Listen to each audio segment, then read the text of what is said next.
नमस्कार। नमस्कार दोस्तों, स्वागत है आपका आपके अपने प्लेटफॉर्म सरल एग्जाम पे। मैं कुलदीप स्वागत करता हूँ। बात करते हैं आज हम लोग इलाहाबाद हाई कोर्ट की। जी हाँ, इलाहाबाद हाई कोर्ट में जो भर्ती आपकी आनी है आर ओ की, उसकी आज हम संपूर्ण बात करेंगे।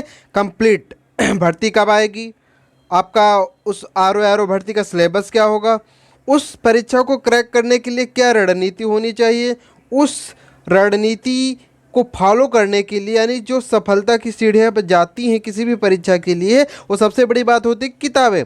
कौन सी किताबें पढ़नी चाहिए और उसके साथ साथ क्या होना चाहिए सफलता मात्र।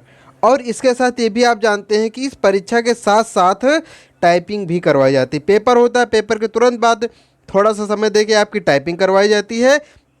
अगर आप टाइपिंग में फेल होते हैं तो आप परीक्षा में चाहे जितने अच्छे अंक लाए हों, आप आउट कर दिए जाएंगे, बाहर कर दिए जाएंगे। तो बात करेंगे एक एक करके कब भर्ती आएगी, पाठ्यक्रम क्या होगा, बुक कौन सी पढ़नी चाहिए, टाइपिंग कैसे क्रैक करेंगे, टोटल बात करेंगे। चैनल पे बने रहेगा। चैनल को अगर सब्सक्राइब नहीं किया तो चैनल को सब्सक्राइब कर ले, ताकि सभी विल एंड नोटिफिकेशन आपको सभी मिलते रहे टाइम टू टाइम। ठीक है, बात करते हैं सबसे पहले बात करते हैं कि भर्ती कब आएगी। अगर बात करते हैं कि सबसे पहले भर्ती कब आएगी तो एक थोड़ा सा आपको हम शॉर्ट नोटिस दिखाने का प्रयास करेंगे कि आप देख सकते हैं कि जो एपीएस की भर्ती आनी है इस पे थोड़ा सा काम हुआ है। ठीक है, एपीएस की भर्ती आनी है, इस पे तो थोड़ा सा काम हुआ है।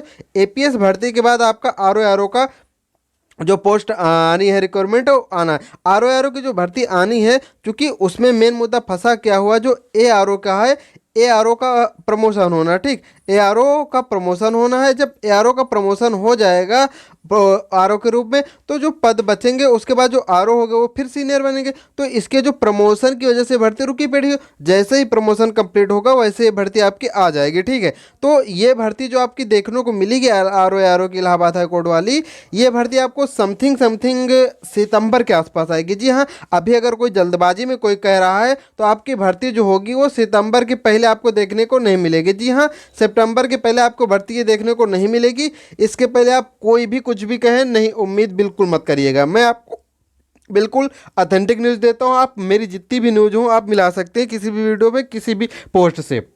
ठीक है, तो अब भर्ती की बात हो गई। ये भर्ती आपकी सितंबर के आसपास आएगी।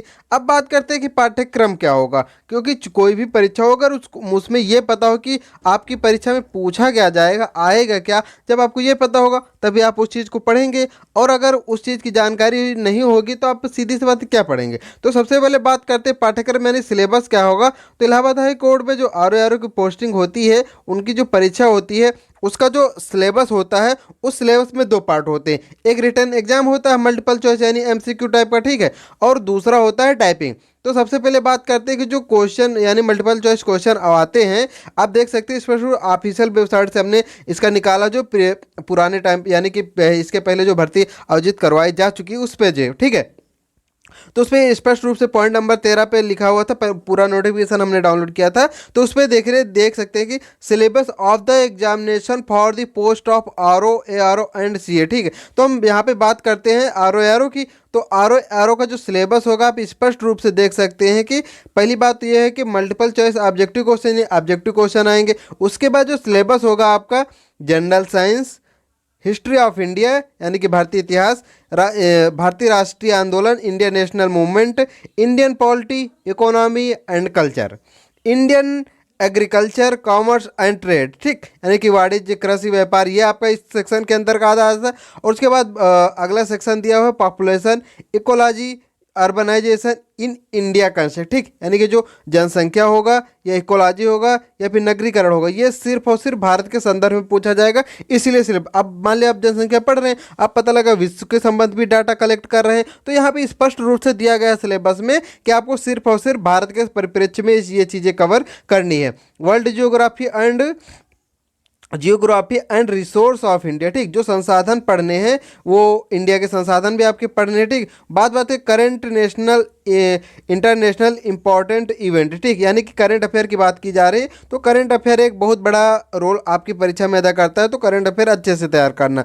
जनरल एप्टीट्यूड टेस्ट भी क्वेश्चन आते हैं। उसके बाद general knowledge, recording, education, culture, agriculture, industry, trade, living and social trades and Uttar Pradesh, ठीक, यानी कि उत्तर प्रदेश के सापेक्ष में भी यहाँ से प्रश्न पूछे जाते हैं, ठीक, यानी कि यूपी स्पेशल भी आपको कवर करना है। उसके बाद बात करते हैं knowledge of general English and general Hindi of graduation level, ठीक, यानी कि स्नातक स्तर का आपको हिंदी और अंग्रेजी का ज्ञान होना चाहिए, और इसमें अंग्रेजी का ठीक ठाक क्वेश्चन आता है, और अगर अंग्रेजी का सेक्शन आपने नहीं कवर किया तो आउट जाएंगे, क्योंकि 200 प्रश्नों में जो प्रीवियस में आप देख सकते हैं पूछा गया है, और 200 में से 50 क्वेश्चन आपके इसी सेक्शन से आए हैं, ठीक। आप समझ सकते हैं अगर 200 में से अगर 50 क्वेश्चन किसी एक टॉपिक से आपके आ जाएं, अब सोच सकते हैं कि अगर 50 प्रश्न यहाँ से आ रहे हैं तो सीधी सी बात है कि अंग्रेजी को छुए बिना, यानी कि अंग्रेजी को अगर आप नहीं तैयार कर रहे हैं तो इसके बिना परीक्षा निकालना तो असंभव, ठीक है।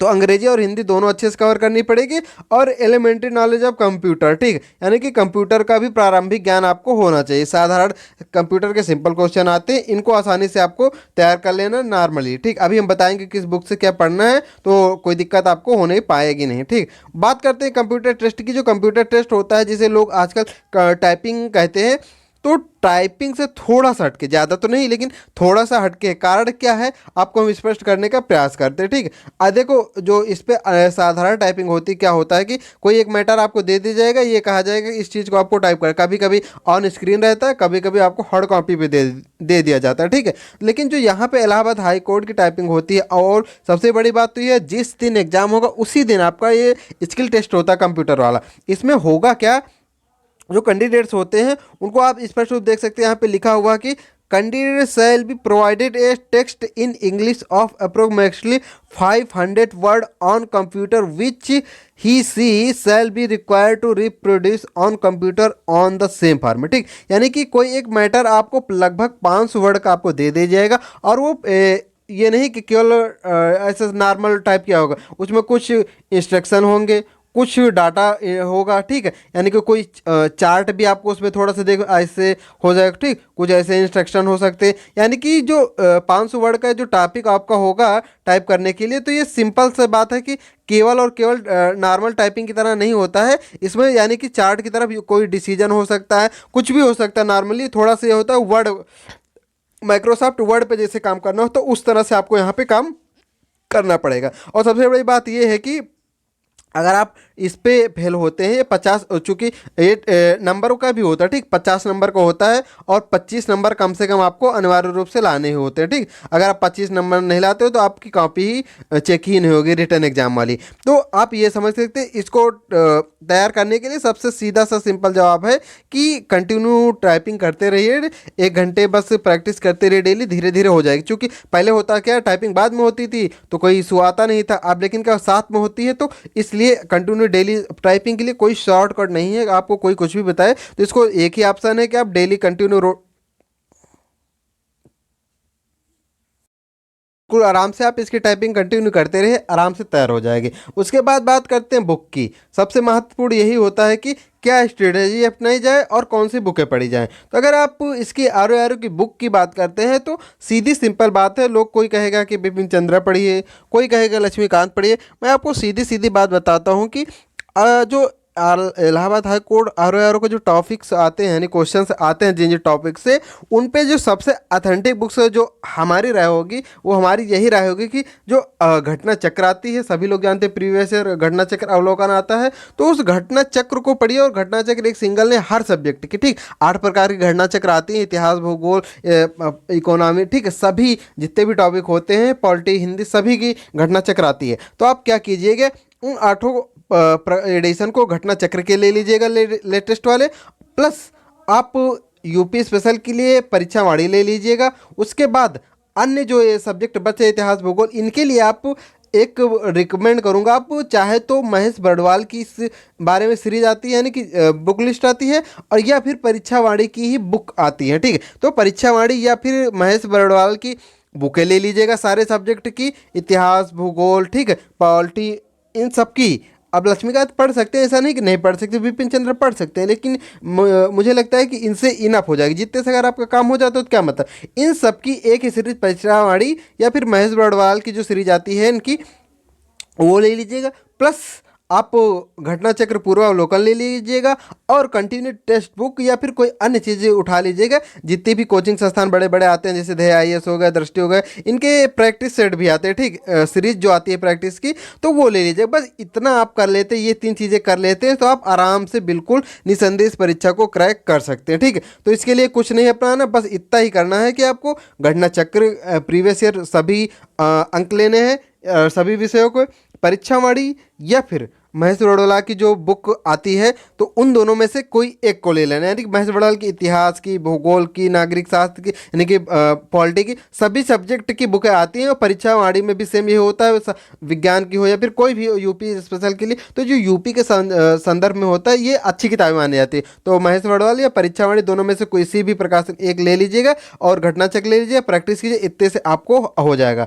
बस सफलता का मंत्र यही है कि निरंतर प्रयास करिए, निरंतर पढ़ते रहिए, निरंतर अभ्यास करिए, इससे बेहतर कुछ नहीं। आपकी भर्ती सितंबर के आसपास आएगी और सितंबर के आसपास अगर भर्ती आपकी आती है तो निसंदेह आप अगर अभी से तैयारी करेंगे तभी कुछ हो सकता है, क्योंकि आप बखूबी जानते हैं कि कंपटीशन इसमें बेहतर बहुत तगड़ा होता है। भर्तियां जो होती हैं बहुत कम संख्या में आती हैं।